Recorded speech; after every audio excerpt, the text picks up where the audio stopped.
ئەگەر بێت و حکوومەتی فیدرالیە وەزارەتی نەوتی عراقی کار لەگەڵ کۆمپانیای کارنەکە پێشی هەموو شتێکی ئەبێ هەردوو پاڵاوگەی هەولێر واتە هەولێر و نەیناوەکە بەیەکەوەنا ڕابگیرێ. کەپاسیتی پاڵاوگەی کارچیە 75,000 بەرمیل لە ڕۆژێکدا. پێی معلوماتی ما وەزارەتی نەوتی عێراق ڕۆژانە 10 ملیۆن لیتر بنزین بە عملەی سەعبە ئیستیراد دەکات. ئەگەر مەسفای کار ئیشەکەی نەکە نەفتەخانەکەی بۆ تەسفینەکە ئەو ناوچانە بێ سوتەمەنی دێت. ڕێپۆرتەکانی کۆمپانیای دیلۆیت ڕێپۆرتی معتەبەرن، ئیشەکانی و کارەکانی و راپۆرتەکانی پێداچوونە و بڵبینیکردنی نرخ و تایبەتمەندیتی خۆیان هەیە.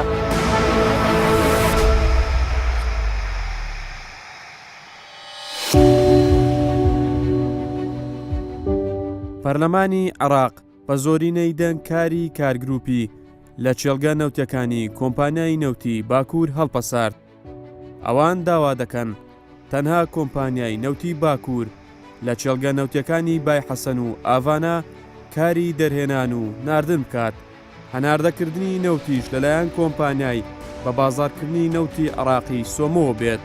بڕیارەکە بەدڵی بەشێک لە فراکسیۆنە کوردستانیەکان نییە. ئارێز عەبدوڵڵا سەرۆکی فراکسیۆنی یەکێتیە لە ئەنجومەنی نوێنەران ئەو دەڵێت بڕیارەکە بۆ دابینکردنی سوتەمەنی بۆ مووسڵ و دەوروبەری بارێکی گران دەخاتە سەر حکوومەتی عێراقی. خۆی ئەو بڕیارە لە پەرلەماندرا یعنی دوو بڕگە بۆ بڕیارەکە یەک پێکهێنانی کۆمیتەیەک بۆ بەدواداچوونی ئەو نەوتەی هەرێمی کوردستان لە ساڵانی ڕابردوو هەناردەی کردووە فرۆشتوویەتی و بزانن چۆن بۆ چۆن نەبووە. بڕگەی دومی ئەڵێ قەدەغەکردنی کارکردن لەگەڵ کۆمپانیای کار. من نازانم ئەوانەی کە ئەو پرۆژەیە بڕیاریان پێشکەش کردووە چیان لەبەردەستە، بەڵام ئەگەر بێت و ئەو حکوومەتی فیدرالیە وەزارەتی نەوتی عێراقی کار لەگەڵ کۆمپانیای کارنەکە پێشی هەموو شتێکی ئەبێ هەردوو پاڵاوگەی هەولێر واتە هەولێر و نەیناوەکە بەیەکەوەنا ڕابگیرێ کە بەروبوومی ئەوانە بۆ مووسڵ و بۆ هەرێمی کوردستانە ئەوە ئینجا چ غازەکەی چ نەوتەکەی چ بەنزینەکەی چ گازۆیدەکەی هەمووی ئەوە زۆر قورسەکەوێ و بە ئاسانی پڕ ناکرێتەوە. دوو ڕەنگە ژمارەی زۆر لە خەڵک بێکار بێ ئەندازیار و کرێکار و تەکنیکە کارانی ئەو کۆمپانیایە. من لە کۆتاییدا حکوومەت خۆی ئەبێ بیری لێکاتەوە ئایا قەدەغەکردنی لە بەرژەوەندی ئابووری عێراقا یان لە زەرێتی ئەوەی ئێمە ئەستابینین لە زەرری ئابووری عێراقا. بۆیە من پێم وابێت لە کۆتاییدا حکوومەتی عێراقی جێبەجێ ناکا و بڕیارە خودی ئەو بڕیارە دەکرێت بە شێوەیەکی تر بێ ئەکرێت لێکۆڵینەوە لەگەڵ ئەو کۆمیتەیە کە لێکۆڵینەوە لە نەوتەکە لە کاریش بکرێ بزانین ئەگەر کەموکڕی هەیە ئەگەر کێشەی هەیە ئەگەر بە نایاسایی کاری کردووە ئەو کاتە لێپرسینەوەی لەگەڵ بکرێ یاخود قەدەغە بکرێ. بەڵام ئەو بڕیاری ئێستا بڕیارێکی لە ناکاوە. من بۆ بەش بە حاڵی خۆم زیاتر بە بڕیارێکی سیاسی دەبینم. هەر بڕیارێک لە پەرلەمانی عێراق دەرچێ بە تایبەتی ئەگەر لایەنی پەیوەندی بەباری دارایی و ئابووریەوە بێ حکوومەتی عێراق بۆی هەیە ڕەتیکاتەوە. ئەگەر کۆمپانیای کاریە هەر کۆمپانیایەکی تر یعنی کارێکی نایاسایی دەکا یا تۆمەتبارە بە گەندەڵی یا بەکارهێنانی هێزی دەسەڵات بۆ بەرژەوەندی خۆی پێویستە لێپرسینەوەی لەگەڵ بکرێ. بەڵام هێشتا کۆمیتەکە دەست بەکار نەبووی لێکۆڵینەوە لە دادگا شکایەت نەکراوە. قەدەغەکردن من بە بڕیارێکی یاسایی نابینم و بڕواش ناکەم تاکید دەکەمەوە عێراق جێبەجێکە بەپێی ئەو پەیوەندیانەی لەگەڵ من کراون وەزارەتی نەوتی عێراقی کە ڕاستەخۆ پەیوەندیان پێوە کردم جێبەجێ ناکەم.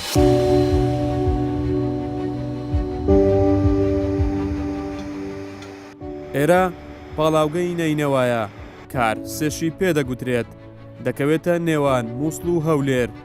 سوتەمەنی ڕۆژانەی مووسڵ لێرە بەرهەم دێت. هەڵۆشانەوەی گرێبەستی کارگروپ و حکوومەتی عێراق ڕاستەخۆ کارەکانی ئەم پاڵاوگەیە دەوەستێنێت. بەمەش شاری مووسڵ لە ڕووی سوتەمەنی پێویست زیانی زۆری بەردەکەوێت چونکە هەموو پێوەرەکانی ئەم پاڵاوگەیە بۆ ئەو شارە کار دەکەن. بۆیە ئیدارەی شارەکە ناچارە لەگەڵ حکوومەتی عێراق بۆ دابینکردنی سوتەمەنی پێویست بیر لە ڕێگای دیکە بکاتەوە کە بەهاکەی سێ هێندەی پێشترە.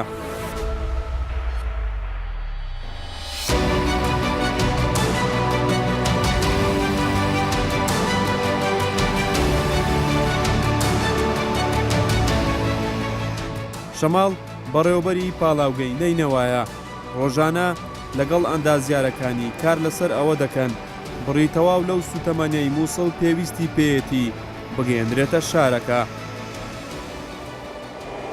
پاڵاوگەی کارسی پێک دێت لە 5 یەکەوە بۆ بەرهێمانی سوتەمەنی نەوتی سپی و دیزل و نەوتی ڕەش و بازینە سیارە و غازی LPG کە پاستی پاڵاوگەی کارسیە 75,000 بەرمیل لە ڕۆژێکدا. پاش ڕزگارکردنی پارێزگاکانی نینەوە و تکریت و ڕمادی حکوومەتی عێراق تووشی ئەرکێکی گەورە بوو لە ناحیەی دابینکردنی سوتەمەنی بۆ شوێنانە. ئەو شتێک وای کرد وەزارەتی نەوتی عێراق عەقدێک تەوقیع بکە لەگەڵ شەریکەی کارە. عەقدەکەش ئەوەیە ئێمە ڕۆژانە 40,000 بەرمیل نەوتی خاو وەردەگرین لە شەریکەی نەوتی باکوورەوە لە ڕێگای پایپلاینەوە. ئێمەش لێرە ڕێفاینینگی دەکەین و هەموو بەرهەمەکانی دەڕات بۆ ئەو شتانە کە ڕزگار کرا. عقدەکەمان لەگەڵ بەغدا زۆر سوودیە بوو بە حکوومەتی عێراق کە وای کرد ئەو کێشانە کەم بێتەوە. ئێمە پاش بڕیاری پەرلەمانی حکوومەتی عێراق بەڕاستی زۆر تەسیری وای لە ئیشی ئێمە نەکرد. یعنی ئێمە ئەسڵەن ئێستا وەزارەتی نەوتی عێراق بەتەمایە عقدەکەمان زیاد کات. ئێمە ئێستا ڕۆژانە 40,000 بەرمیل ڕفاین دەکەین ئەوان بەتەمان بکەن ڕۆژانە 100,000 بەرمیل لەبەرەوە زیاتر پێویستیان بە سوتەمەنیە بۆ شوێنانە کە باسمان کرد و هیچ تەسیری وای لە ئیشی ئێمە بەسەراحەت. یعنی ئەم وێزگەیە بەشێکە لە پاڵاوگەی نینەوە کاری وێزگەکە ناردنی جۆرەکانی سوتەمەنیە بۆ مووسڵ کە پاڵاوگەکە بەرهەمیان دەهێنێت. ڕۆژانە بڕی پێویستی سوتەمەنی بە تانکەر دەگوازرێتەوە بۆ مووسڵ و سەلاحەدین و تکریت و کەمپی ئاوارەکان. دووری ئەم وێزگەیە لە مووسڵ ناگاتە 50 کیلۆمەتر. هەر ئەمەشە وای کردووە شۆفێری بار هەڵگرەکان بە ئاسانی بگاتە شاری مووسڵ. پاڵاوتگەی هەولێر وەک پاڵاوتگەیەکی سەردەمی نمونەی کە ئێستا گرێبەستیای لەگەڵ حکوومەتی عێراقی وەزارەتی نەوتی عێراق هەڵەستین بە دابینکردنی بەرهەمە نەوتیەکان بۆ ئەم پارێزگانە و ئەم ناوچانەی کە لە ژێر دەستی داعش دەرهاتوون ڕزگارکران. بەرهەمی نەوتیەکان بۆیان دابین دەکەین بە هەموو بەرهەمەکانەوە کە پێشتر ئەم ناوچانە لەسەر پاڵاوتگەی بێجی بوون. وەک جەنابتان نەزان ئێستا کە پاڵاوتگەی بێجی نەمایە ئەتوانین بڵین ئەم ڕیفاینەریە ئەم پاڵاوتگەیە جێگەرەوەی پاڵاوتگەی بێجیە بۆ دابینکردنی ئەم شوێنانە. بۆیە بۆ وەزارەتی نەوتی عێراق زۆر باشە و دەرفەتێکی باشە کە ئەم گرێبەستەی لەگەڵ کۆمپانیای کار گروپ کردووە. ئەگەر کۆمپانیای کار گروپ نەبووە ئەو ڕیفاینەریە نەبووە دەبایە ئەم بەرهەمە هەر بێنیت بۆ ئەم ناوچانە. پێویست بوو لە سەریان ئەم بەرهەمە هەر بێنیت. ئەمجا ئەو کاتە دەبا لە دەرەوەی عێراق بینی. کولفەکەش ناچینە ناو بابەتەکان چونکە کولفەکە ئەضعاف زیاتر دەبی. زۆر بە گرانی لەسەر ڕاستە لە هەموو بابەتێکەوە. بۆیە ئێستا ئەم کار ڕیفاینەری تەنها 46 کیلۆمەتر دوورە لە ناو مووسڵ کە بە زۆر ئاسان منتوج دەگاتە ناو مووسڵ هەموو منتوجێک. منتوجی سپیبی منتوجی ڕەش حتا لە ڕووی کارەباوە منتوج دەڕۆ بۆ مەحەتاتی کارەبا منتوج دەڕۆ بۆ کارگە پیشەسازیەکان وەکو بۆ نمونە کارگەکانی بەرهەمینانی چیمەنتۆ و تابوک و شیش و یعنی کار ڕیفاینەری بە کورتی فاکتەرێکە بۆ بژانەوەی ئەم ناوچانە هەم لە ڕووی دابینکردنی بەرهەم بۆ خواستی ڕۆژانە و فاکتەرەکە بۆ یارمەتیدان دووبارە ئاودانکردنەوەی ئەم ناوچانە. بڕیارەکەی پەرلەمانی عێراق دەبێتە بەربەست لە بەردەم نۆژەنکردنەوەی مووسڵ و ناوچە سونە نشینەکانی دیکە. ئێستا مووسڵ لە قۆناغی نۆژەنکردنەوەدایە خەڵکەکەی خەریکە دەست بە ژیانی ئاسایی خۆیان دەکەنەوە. لە ناوجەرگەی شارەکە نرخی لیترێک بنزین لە 450 دیناری عێراقی تێناپەڕێت. هاوڵاتیانی شارەکە هیچ کێشەیەکیان لە ڕووی سوتەمەنیەوە نییە. بۆ بڕیارە سوتەمەنی و کارەبای شارەکە نەشبردرێت ڕێژەکەی زۆر کەم دەبێتەوە. مصفانەینەوە الاستثماری من پاڵێوگەی بەرەمهێنانی نینەوە یەکێکە لە پرۆژە استراتیژەکانی پارێزگای نینەوە. لە ڕاستیدا ئەم پرۆژەیە بەر لە دەی 6 2014 لەلایەن ئەنجومەنی پارێزگاوە پەسەند کراوە و بە هەردوو ژمارە بڕیاری 4 و 5 بەڕێز پارێزگاری پێشوو ڕاست پێدرا بوو بۆ ئەنجامدانی گرێبەستێک بۆ دروستکردنی پاڵەوگەیەکی و بەرهێنان. ئەو کات بەرهەمی سوتەمەنیەکان لە پارێزگاکە نزیکەی 2 ملیۆن لیتر بنزین و بڕێکی زۆری گازوایل بوو کە پێداویستەکانی ناوخۆی پڕ دەکردەوە.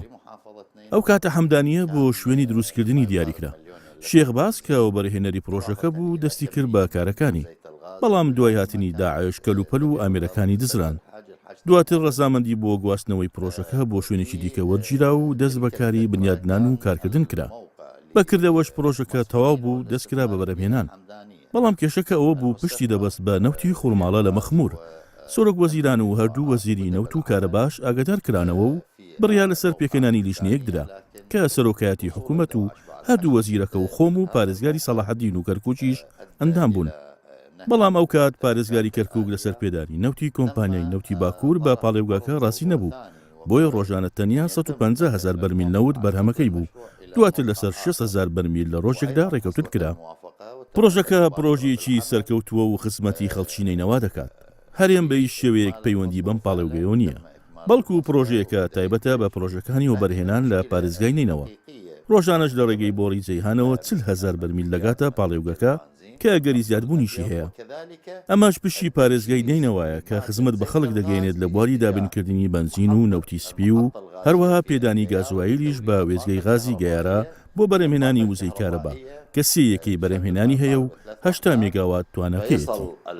الطاقة الكهربائية ما يقارب 80 ميجا.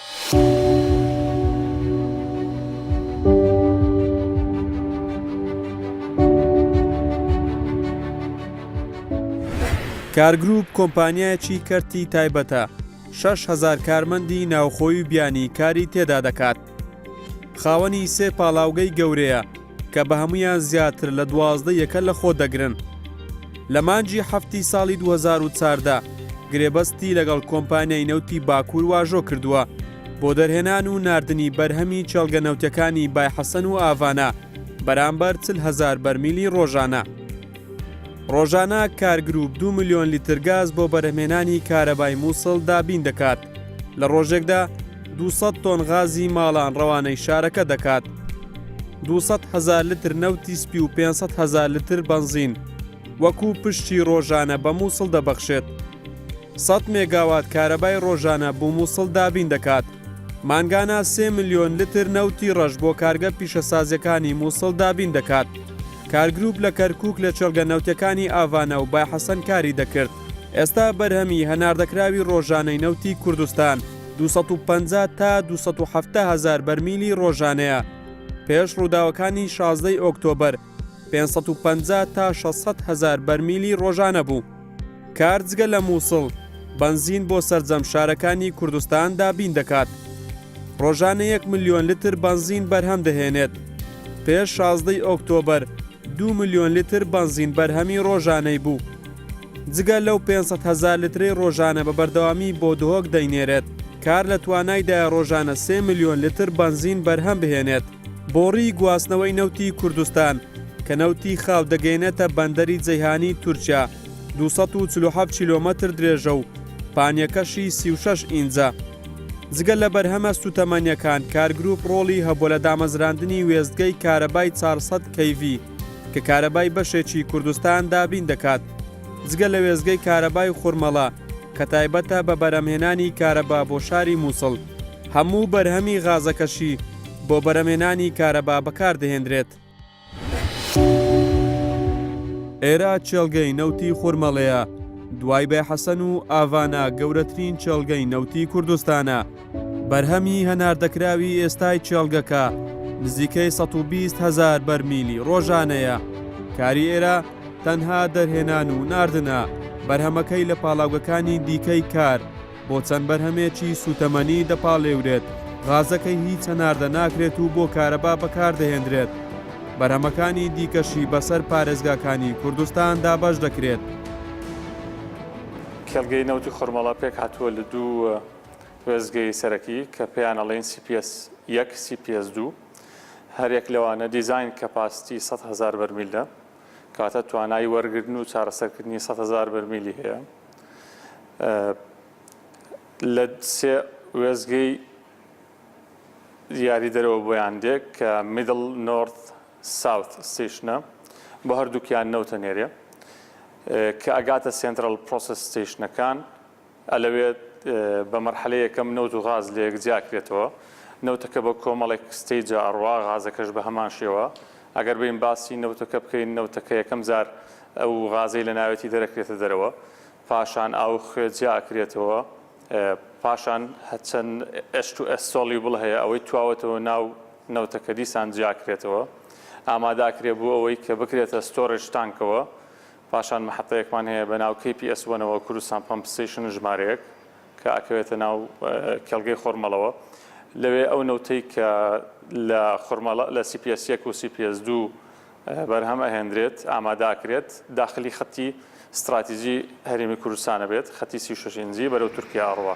بەنسبەت غازەکەەوە لە هەمان مەحەتەکانی وێزگەکانی CPS1 و CPS2ەوە دەرەچێت ئاماداکرێت کۆمپرسەکڕێ پرەشەری بەرزەکەینەوە دەچێتە وێزگەی چارەسەرکردنی گاز کە پێڵێن گاز تریتمنت پلانت ئەلەوێ دوو مەرحەلەی جیاوازی هەیە یەکیان وۆتەر ڤێپەر دەرەکەین کە شەی ئاوە دەرەکەینە دەرەوە بە گلایکۆل یونت پاشان H2S ناو غازەکە دەرەکەینە دەرەوە بە ئەمین یونت ئامادا بێ پرەشەری ئامادەیە H2S تیانەماوە وۆتەر ڤێپەری تیانەماوە ئەنێریم بۆ مەحەتەی کارەبا کاتی خۆی پێش 16 ئۆکتۆبەر پێش 16 ئۆکتۆبەر کار ئۆپەرەیتەر بوو لە کێڵگەکانی بای حەسەن و ئاوانە لەوێ نزیکەی 250,000 بەرمیلمان بەرهەم ئەهێنا کە ئەوێ نەما ئێستا ئەو وێزگانە ڕاوەستاون پرۆداکشنیان نییە ئێستا لە وێزگەکانی ناو کەرکووکەوە نەوت دێت لە ڕێگای خەتەکانی خەتی کەرکووک پاشان دێتە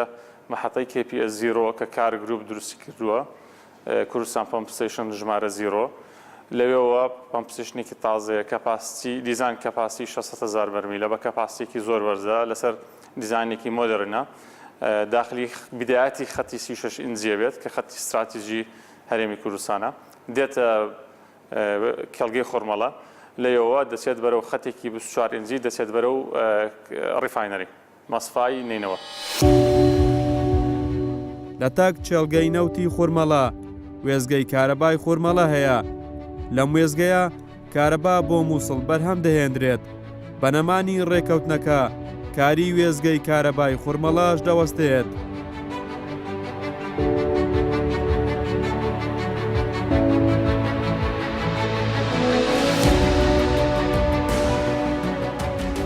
لەگەڵ نەوزاد هادی پارێزگاری هەولێر قسە دەکەین دەپرسین لێکەوتەکانی دوورخستنەوەی کارگروپ لە بای حەسەن و ئاڤانا چین ئەو پێی وایە زۆر کاریگەری لەسەر پارێزگای هەولێر و پارێزگاکانی دیکە نابێت چونکە خۆرمەڵە هەیە بەڵام زیانێکی گەورە لە ئابووری عێراق دەدات تاوانم بڕیارەی کە پەرلەمانی ئیتیحادی کە دای لەسەر ڕاگررتنی مەسفای کار چکە ئەم پرۆژەیە خۆی ئەم بابەتێک کە باز دەکرێت مەسفای کار بەر لە دەستپێکردنی ئۆپەراسیۆنی ئازادکردنی نینەوە اتفاقی کرا لە بینی وەزارەتی نەوتی ئیتیحادی لەگەڵ مەسفای کار کە ڕۆژانە 40,000 بەرمیل لە کەرکووک وەربگرن وەکو نەفتی خام و ئەوان تەسفیە بکەن و وەزارەتی نەوتی عێراق تەحەکومی پێدەکاتن وەکو ئەوان بەس کرێی تەسفیەکەت دەنەکات و مەنتوجەکەش بۆ خۆیان دەبن بۆ مووسڵ بوو بۆی بنزین و گازوایل و نەوتی سپی و بابەتەکان دیکە لە مووسڵ دابشکەن کە ئەو مەناطقانی ئازاد دەکرێ و مووسڵ ئازاد دەکرێت و نەوتەکە بۆ خەڵکەی بچیت چکە مەسفای بێجی بوو پێشان ئەو بابەتەی سوتەمەنی دابین دەکرد بۆ پارێزگاکانی هەرێمی کوردستان بۆ مووسڵ بۆ سەلاحەدین بەڵام بە حکمی ئەوەی لە شەڕی تیرۆرسانی داعش مەسفای بێجی نما مەسفای بەدیل مەسفای کار بوو کە لە کەورگۆس کە تاقی ئینتازی بە هەردوو بەشیەوە دەکاتە 200,000 بەرمیل ئەوەی پێ ئاگادار بووم بۆی ئەو پرۆسەیە بە ئیتیفاق لەگەڵ هەم حکومەتی هەرێم هەم حکومەتی ئیتیحادی هەم مەسفای کار کرا نەفتە خامەکە دەهات لە خلالی دەستپێکی عملیاتی ئازادکردنی مووسڵەوە بەردەوام بە تاکو ئێساش بەردەوامە کە نەفتە خامەکە تەسفێ دەکەن و منتوجەکەش عێراق دەیبا بۆ مووسڵ و بۆ سەلاحەدین و بۆ ئەو شوێنانەی کە لە دەستی داعش منطقە زیاتر بڵێن سونیەکەیە کە ئازاد کرایە ئەو سوتەمەنیە دەڕواتن بۆی لە ڕووی ئابووریوە کە تەماشا بکەیت کە ئەمە لە بەرژەوەندی عێراقدایە لە بەرژەوەندی ئابووری ئەو وڵاتەدایە چکە هەم مەسفای کار منشئاتێکی عێراقیە ڕاستە لە هەولێرە لە هەرێمی کوردستانە بەڵام هەردەبی وا تەماشا بکەیت چکەمە مەسفایەکی عێراقیە لە هەولێرەکە مقابلی ئوجورێکی معلوم کە نەفتی خام تەسفێ دەکا و منتوجەکەش وەزارەتی نەوتی عێراق استیفادە لێ دەکات لە بۆ خەڵکەکەی خۆی چکە ئێستاش لەو ئێستاش کە بەحالی حاضر بە پێی معلوماتی ما وەزارەتی نەوتی عێراق ڕۆژانە 10 ملیۆن لتر بنزین بە عملەی سەعبە ئیستیراد دەکات 8 ملیۆن لتر گازوایل بە عملەی سەعبە ئیستیراد دەکات ئەگەر مەسفای کار ئیشەکەی نەکە نەفتە خامەکەی بۆ تەسفێ نەکە ئەو ناوچانە بێ سوتەمەنی دەبن ناچار دەبی حکومەتی ئیتیحادی بە گرانتر و بە عملەی سەعبە لە دەرەوە ئیستیرادی بنزین و نەوت و گازوایل بکات لە بۆ ئەو شوێنانە لۆی لە ڕووی ئابووریەوە ئەم بڕیارە هیچ بەرژەوەندێک بە ئابووری عێراق ناکەینی بەڵکو و زەرەری پێدەگەینی و دروستیش نییە لەبەرەوەی وەزارەتی نەوتیش بۆیە بەیانەکەی خۆی دەرکرد و تەوزیحاتی خۆیدا لە بەغداکە دوێنێ بینیمان کە ئەمە چکە بەبێ ڕاو پرسکرابوو لەگە وەزارەتی نەوت ئەم بڕیارە پەلەی لێکرایە بۆ شێوازەی دەستبەجێک قەرار دێت چکە هەموو شتێک سیاسی نییە چکە دەبێت لە ڕووی ئابووری تەکنیکی بە تەماشای بابەتەکان بکرێ کە ئەمە لە بەرژەوەندی ئابووری عێراقا و لە بەرژەوەندی هاوڵاتیە و بە حکمەوەی کە مەسفاش ئیش دەکا هەلیکار زیاد دەبی لە هەولێر لە هەمان کاتدا بەشێک لەو منتوجە بە بڕیاری وەزارەتی نەوتی عێراقی دەدرێتە هەولێر و دهۆچیش کە لە مەسفای کارەوە دەکرێتن چکە بڕیاریاندای ئەوەی 30 ملیۆن لتر نەوتیسپی بۆ بەردەوام دێتن بۆیە کۆی گشتی کارەکەی کە پرۆسەکە دەکرێت بۆ مەسفای کار کە مەفروزە بڕیارێکی باشتر هەبی ئەوەیە ئەو کەمیە ئێستا کە لە کەرکووکەوە دەدەنە کار کەمیەکەی زیاد بکەن لە بری ئەوەی بنزین ئیستیراد بکرێت بە عملەی سەعبە بستە دەرەوەی عێراق مەسفایەکی خۆی لە عێراق تەسفێ بکات و بە هەرزانتر نەفتی خامیشی هەیە سوتەمەنێکە و عملە سەعبەکە لە ناو عێراق دەمێتەوە مەفروزە بەعکسەوە کەمیەکەی بۆ زیاد بکەن لەوەی احتیاجاتی پێویستی عێراق لە بنزین و گاز و ئەوانە تەمین بکاتە. لیژنەیەک لە پەرلەمانی عێراق لێکۆڵینەوە لە کاری کۆمپانیاکە لە چێلگە نەوتەکانی کۆمپانیای نەوتی باکوور دەکات. حکوومەتی هەرێمی کوردستانیش بۆ وردبینی نەوت گرێبەستێکی لەگەڵ کۆمپانیای دیلۆیتی بەریتانی کردووە لە بڕگەیەکی گرێبەستەکەدا دیلۆیت دەتوانێت وردبینی و چاودێری لە کاری کۆمپانیا نەوتەکانیش بکات.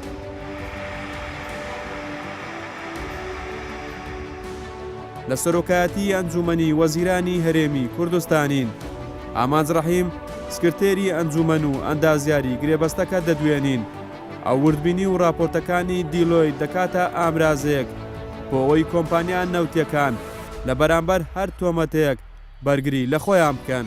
بۆ گەیشتن بەڕاستی و دروستی ئەم زانیاریانە پێویست بەوە دەکات کە وردبینی هەموو ئەو جیهەتانە بکرێت کە پەیوەندیدارن بەم پرۆسەیە و لە پێش هەمووشیانەوە کۆمپانیەکانی نێودەوڵەتی نەوتە کە لە هەرێمی کوردستان کار دەکەن یاخود بەرهەمهێنەرانی نەوتە بێگومان کۆمپانیای دیلۆیت کاری کردووە لەسەر وردبینیکردن و پێداچوونەوەی پرۆسەکە ئەوەندەی پەیوەندیدارە بە کۆمپانیەکانی نەوت و بەڕێزیشتان دەزانن کۆمپانیای کار جگە لەوەی کە ئەگەر باسی راپۆرتەکە بۆ 6 مانگی یەکەمی ساڵی 2007 بکەین لەو ماوەیەدا کۆمپانیای کار 3 ڕۆڵی هەبووە لە پرۆسەی نەوت و گازی هەرێمی کوردستان. یەکەمیان ئەوان کارپێکەر و هەروەها بەرهەمهێنەری نەوت بوون لە 2 کێڵگەی نەوتی گەورە کە بریتی بوون لە ئاڤانا و بای حەسەن و دووهەمیشیان کۆمپانیای کار لەگەڵ چەند وەبەرهێنەرێکی تری بیانی پێکەوە ئەمانە بەکارخەری بۆری نەوتی هەرێمی کوردستان بوون لە هەرێمی کوردستان بۆ جیهان واتە ئەمانە ئۆپەرەیتەری پایپلاینەکە بوون. سێم ڕۆڵیشیان ئەوەیە کە ئەمان کار دەکەن یاخۆ وەبەرهێنانیان کردووە لە پاڵاوگەیەکی گەورەی نەوت کە ئەویش پاڵاوگەیەکی نەوتە کە کرود ئۆیل یاخود نەوتی خاو لە حکوومەتی هەرێمی کوردستان وەردەگرن لە بەرامبەر ئەوەدا لە ڕێگەی ئەو پاڵاوگەیەوە کە پاڵاوگەی کەڵەکە هەڵدەستێت بە پاڵاوتنی نەوتی خاو بۆ بەرهەمە نەوتەکان. کۆمپانیای کار یەکێک بۆ لەو ستێک هۆڵدەرانەی یاخود لەو لایەنە پەیوەندیدارانەی کە کۆمپانیای وردبینی دیلۆیت وردبینی لەسەر کردووە و هەروەها پێداچوونەوەش کراوەتەوە بەم کۆمپانیە. ڕێپۆرتەکانی کۆمپانیای دیلۆیت ڕێپۆرتی معتەبەرن و نەک تەنها لەسەر ئاستی ناوخۆیی بەڵکو لەسەر ئاستی کۆمەڵگەی نێودەوڵەتیش ئەم کۆمپانیایە ئیشەکانی و کارەکانی و راپۆرتەکانی پێداچوونە و وردبینیکردنی نرخ و تایبەتمەندیتی خۆیان هەیە و لەبیریشت نەچێت کە لە یاسای نەوت و گازی هەرێمی کوردستان ئەگەر باسی چوارچەوە یاسایەکەی بکەین هەم لە یاسای نەوت و گازی هەرێمی کوردستان لە مادەی حوت و هەروەها لە یاسای سندوقی کوردستان بۆ داهاتە نەوت و گازیەکان جەخت لەسەر ئەوە کراوەتەوە کە پێویستە حکوومەتی هەرێمی کوردستان کۆمپانیای نێودەوڵەتی باوەڕپێکراوی ژمێریاری وردبینی بێنێ بۆ مەبەستی پێداچوونەوە و وردبینی سەکتەری نەوت و گاز لە هەرێمی کوردستان.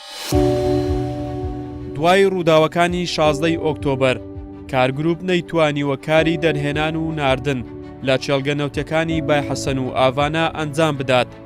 هەرچەندە بڕیارەکە بەدڵی وەزارەتی نەوتی عێراقیش نییە، بەڵام دوورخستنەوەی کار لە چێلگە نەوتەکانی کۆمپانیای نەوتی باکوور بووە فەرمی، بۆیە کارگروپ ناچارە زۆرینەی کارمەندەکانی ڕەوانەی ماڵەوە بکاتەوە کە نزیکەی 95% خەڵکی کەرکووک و دەوروبەرین. ئەماش زیانێکی دیکەیە بە خەڵکی شارەکە دەکەوێت.